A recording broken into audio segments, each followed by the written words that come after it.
Monsoon کی جو بارشیں ہوئی، جو سیلاب آیا پورے پاکستان میں، بلوچستان میں خصوصاً، تو انہی دنوں میں یہاں پانی آیا ہے۔ اور یہ ایک چونکہ چاروں طرف اس کے یہ وادی ہے، پہاڑ ہیں، اور یہ جو جہاں پہ پانی ٹھہرا ہوا ہے یہ میدان تھا، تو یہاں پہ پانی آ کے کوئی راستہ نہیں اس کو، تو یہ جھیل نما بنی، قدرتی جھیل بن گئی ہے۔ 6 مہینے تو ہو گئے اس کو ایز اٹ از یہاں پہ ہے پانی، اور یہ جذب بھی نہیں ہو رہی اور کوئی راستہ بھی نہیں ہے اس کو، تو اس کو تقریباً اگر یہ بخارات بن کے اڑے تب یہ پانی ختم ہو گیا یہاں سے۔ پانی کا اصل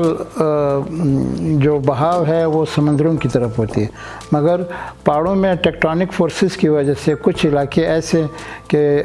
چاروں طرف پہاڑ ہی پہاڑ ہوتے ہیں اور درمیان میں ایک علاقہ پلین علاقہ بن جاتا ہے، اور اس میں ہزاروں سالوں سے مٹی جو ہے آس پاس کے پہاڑوں سے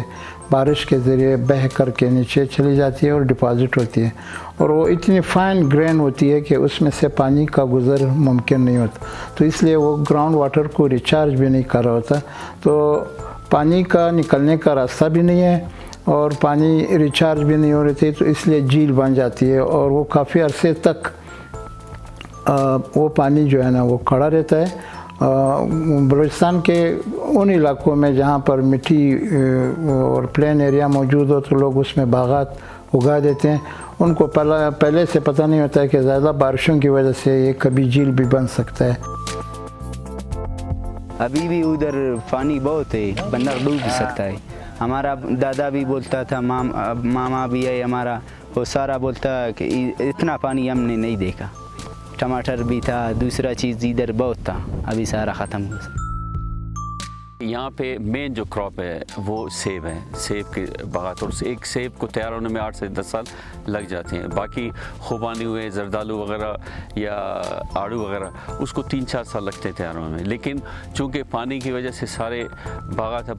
سوکھ گئے ہیں، نقصان ہوا ہے، اب دوبارہ ان کو یہ 10-15 سال کی محنت دوبارہ چاہیے اور اچھے خاصے پیسے چاہیے اس کو دوبارہ آباد کرنے کے لیے۔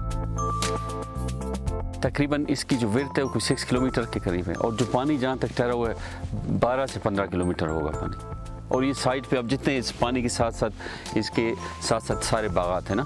تو کچھ کے باغ پورے پانی کے اندر ہے، کچھ کے تھوڑے سے، کچھ کے مطلب سب جتنے باغات سب کو افیکٹ کیا اس نے۔ زیادہ سے زیادہ کہ اس پانی کو بچایا جا سکے وہ یہ ہے کہ آپ ریورس ڈرلنگ کر کے وہ پانی جو کڑا ہے جھیل کے اندر، اس کو دوبارہ ان ٹیوب ویلوں میں ریورس ڈرلنگ کے ذریعے فلٹر کر کے دوبارہ زمین کے اندر ڈالا جا سکتا ہے اور گراؤنڈ واٹر کو ریچارج کیا جا سکتا ہے۔ چونکہ ہزاروں درخت افیکٹ ہوئے اور وہ ضائع ہو گئے اور کروڑوں کا زمینداروں کا نقصان ہوا، تو کوئی کمپنسیشن گورنمنٹ کی طرف سے کوئی کمپنسیشن نہیں، اور زمینداروں کے پاس اب وہ سکت ہی نہیں ہے کہ وہ کر سکے۔ میرے خیال سے وہ تو